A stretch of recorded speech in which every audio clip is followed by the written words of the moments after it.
Longtime educators, musicians, and friends, Reggie Harris and Alastair Moock have created something special: activism and education through music.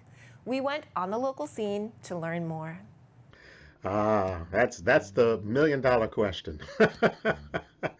Well, it started long before the actual meeting. The story goes that back in the 1980s or early 90s, got booked to come and play in Fairfield, Connecticut, by Alastair's mother-in-law.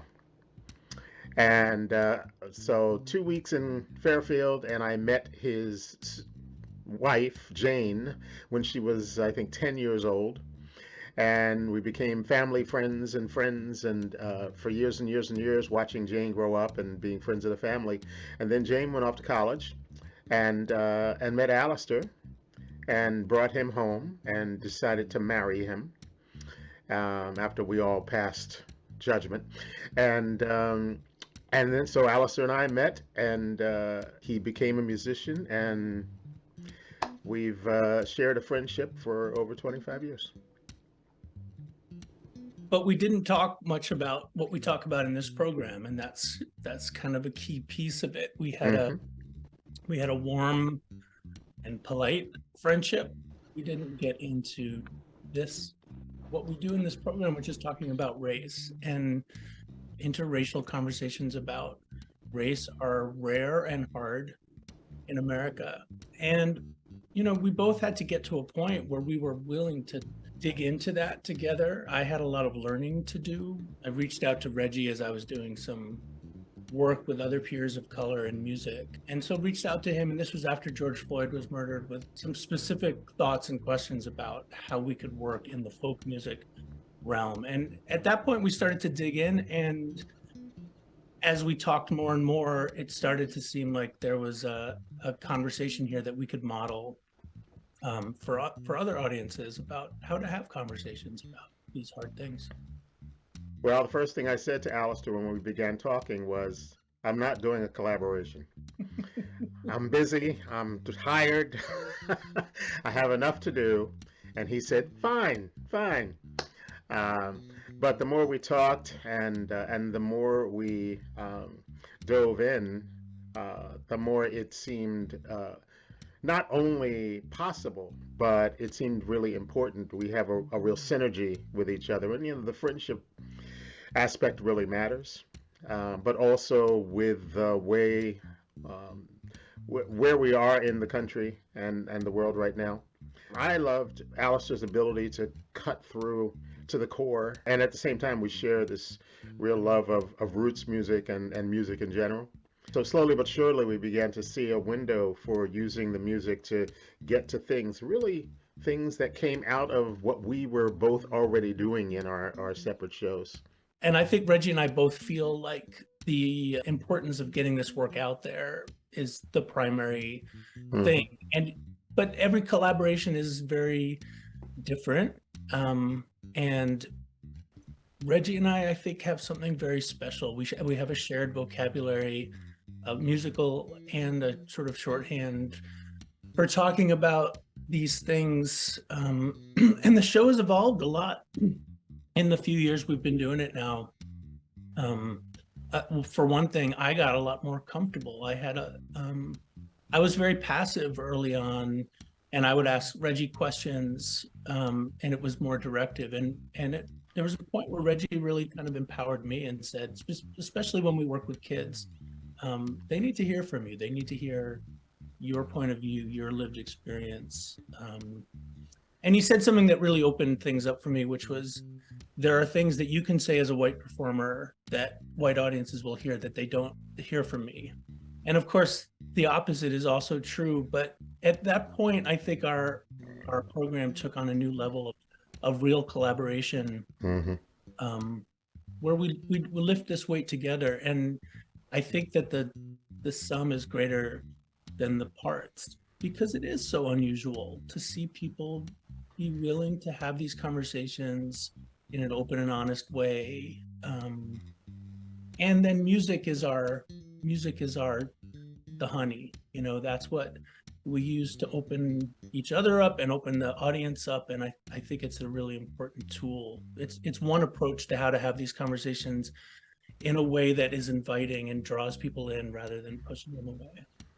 I think I love the fact that both of us have found ways to be very honest and very open without being threatening and brutal.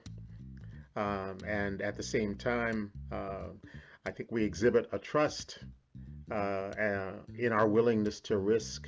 I love that moment when we begin a program, regardless of the age, and you can feel the tension in the audience, kind of where they're going to go with this, and we just tell them we're going to go there, and I think the music is really one of the keys.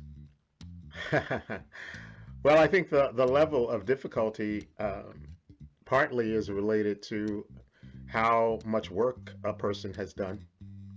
The thing I really appreciated about Alastair was that even though for 25 years of a friendship we didn't have these conversations, he wasn't just sitting around and not thinking about these things. And he came with a lot of information and a lot of thoughts that he had already processed, and he'd already been having conversations with other performers and other people in the field.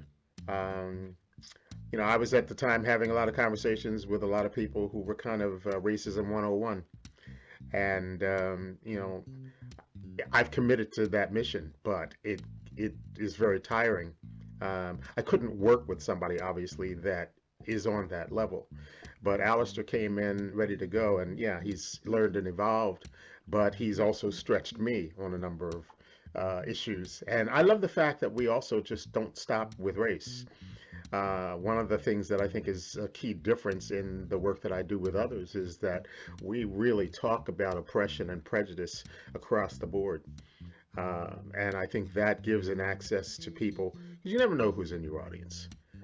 And how much that can speak to them. And I think that it's never, ever, ever a small thing that a black man and a white man of different ages and different backgrounds are standing there together, plunging into this material and obviously enjoying working with each other. There are a lot of reasons why this is so hard to talk about in America. One of the starting reasons, though, there's a fundamental difference between practice. Black and brown Americans talk about race all the time with other Black and brown Americans because it's a necessary part of daily life. To be aware of your skin in a majority white country. And one of the privileges of whiteness is not having to talk about race. So most of us don't practice that.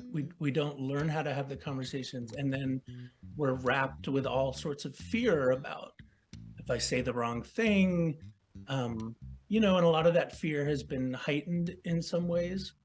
So people have kind of different approaches to this. Some people sort of come in like a bull in a china shop. And then a lot of white folks, I think, are very, very nervous and skittish and resist talking, but also more importantly, or equally importantly, resist getting involved in the work of actually changing things in our country because of this fear of making mistakes. But it requires a lot of self-work, I think. And it's one of the things I learned early on. And I was lucky enough to have some mentors besides Reggie. Dan Zanes is a musician, a white musician who's done a lot of focused anti-racism work for many years. And the conversations he and I had several years ago were really formative for me. And one of the things that he really helped me see is that to dig into this work, you have to do work on yourself. It's not a thing in a bubble. It changes you. As men of any race, we don't learn very well how to make mistakes, how to be wrong. So learning to be wrong was a big thing for me, and to be okay with that and to sit with it and not go to the place that we so often want to go, which is to get defensive. I think one of the other differences, between the two communities is that, we as people of color have been dealing with this for centuries. We understand that you take on the work because it's going to be ongoing. I find that a lot of white people come to this and they want to take it on, they want to solve it and get it over with. And they want it healed and they want it done. And I tell audiences all the time, when you sign on here or when you take this on, uh, you're in. And it's a muscle that you're consistently working and building up. But if you're going to expect that this is going to be over, just look at history. And look around us, look at the world. We are still dealing with some of the primary issues, and this is one of the things that we deal with in our presentation, the history of it. It's been a long struggle, and it will be a long struggle. So this idea that we're going to do a few things, have a couple of conversations, and then it's all going to magically disappear is not only unrealistic, but it's very damaging. It's very wearying to the heart.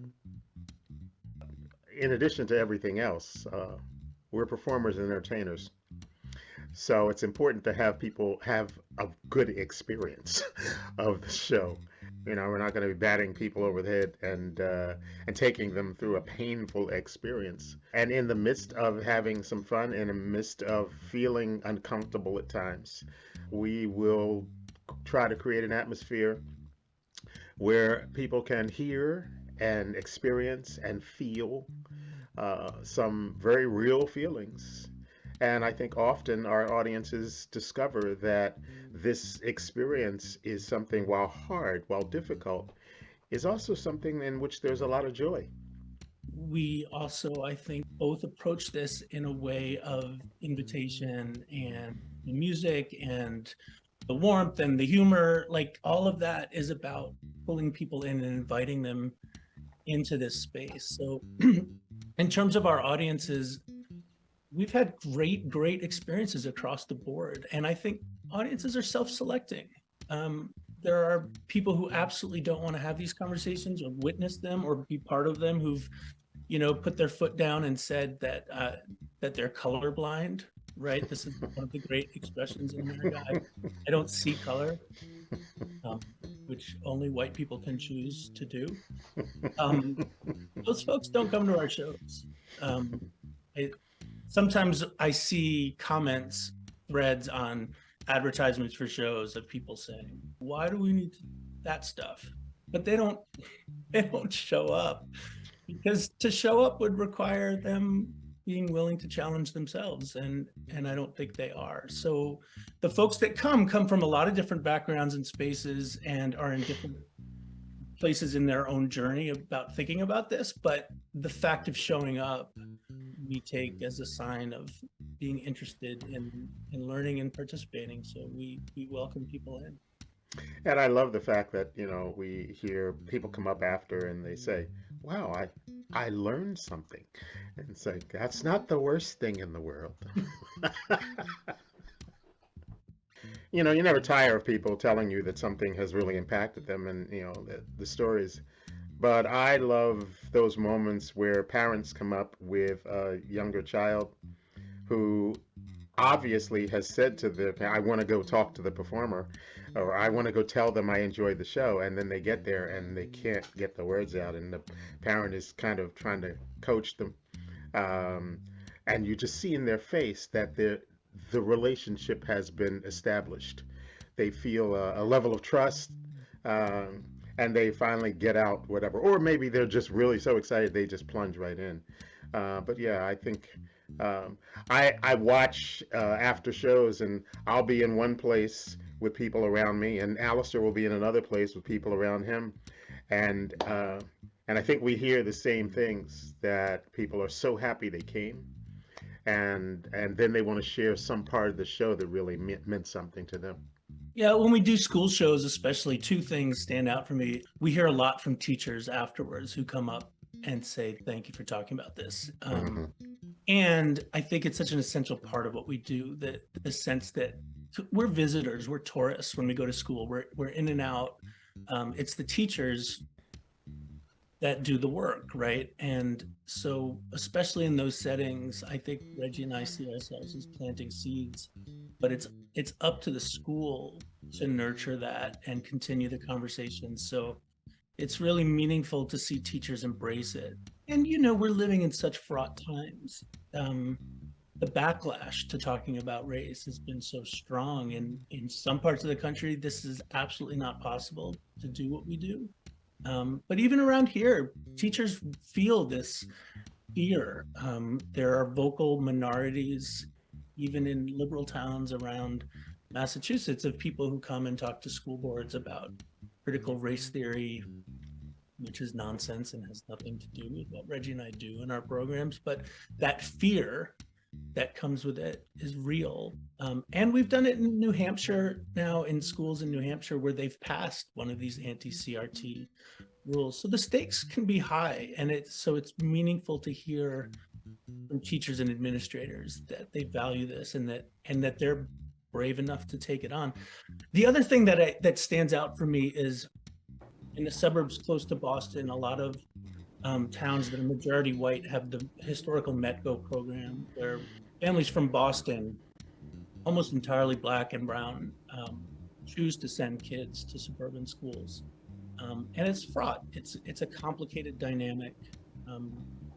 People make this voluntary choice, but they're also sending their kids to a foreign place. And it's scary to know what happens in those places. And Reggie has lived experiences as a kid that he talks about in the show, about growing up in Philadelphia and going off to a majority white school.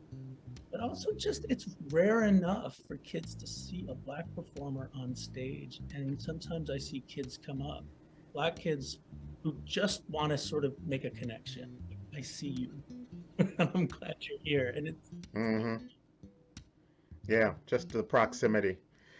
And I remember one show recently, I think we were in New Hampshire, and we had the whole student body stand up and sing "We Shall Overcome."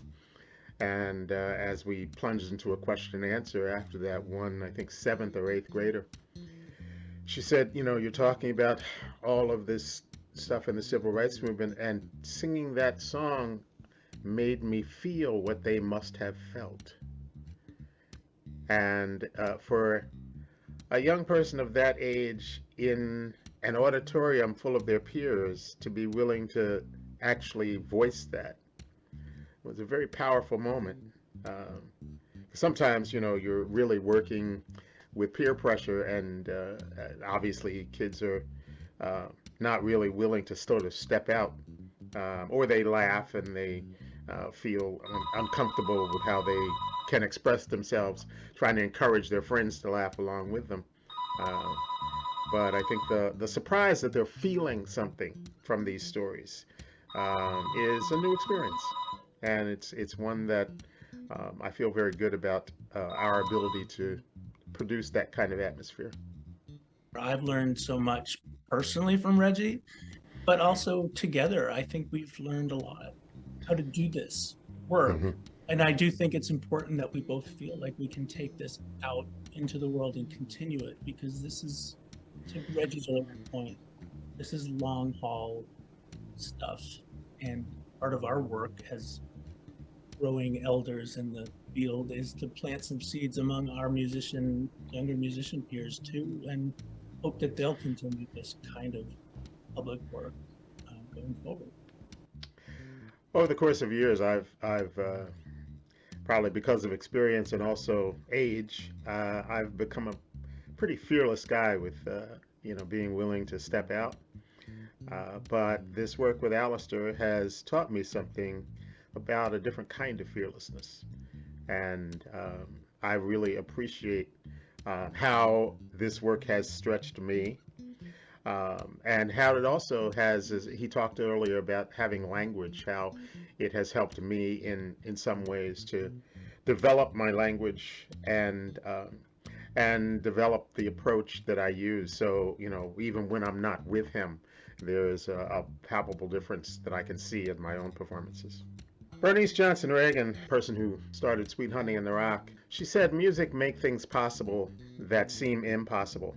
Because of the way it resonates in the body, because of the way it shifts the mental thinking process, because of the voices, hearing people singing around you, music creates an atmosphere, an opportunity for people. That's why in the civil rights movement, people, before they had big meetings, they would gather every night in a church or, and they would sing for a couple of hours. It makes it possible to discharge emotions of stress. It does so many good things for you, and then you put the words in there, and you have this expression, self-expression, and also a community expression. So music is a perfect vehicle for opening the door or window to creating a possibility for change. It's unifying. It's primal and it's unifying. You go to a lecture or a panel conversation or something along these lines, and it can be really powerful, but everyone's sort of sitting in their siloed place, thinking, maybe considering what they're going to say next.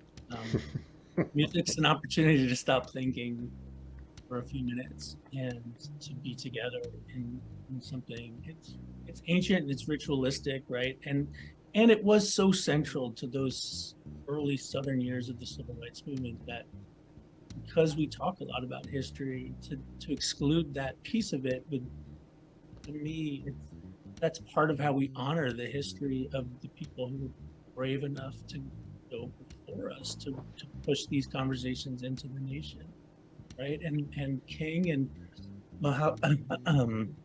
Fannie Lou Hamer and John Lewis, they used music, they believed in music and the power of it. We rarely leave much on the table, do we? We can call ourselves blue. I think we've pretty much said, I know I've said pretty much everything I feel like I need to say, but I'm just grateful for the opportunity, to tell you the truth. I started as a musician hoping, like so many people, that I would someday become rich and famous and run around the world saying, look at me, look at me, look at me. I am so grateful for the fact that it didn't happen the way I saw it. And for all the things that I've been through, I am, to be able to, meet and work with Alastair and to work with the other folks that we know who are all in this community is so affirming and such a powerful rush because we're all different and we all have different stories. And that is what we can encourage in those that we meet, that your story is important. Your experiences are important in the building of a better world. And to do something, anything that might unleash that in somebody in our audience is a great privilege. I can't top that. Good. The best out there doing this work. So getting to do it with him, that's my great privilege with this program. To learn more about race and song, visit openingdoorsproject.net.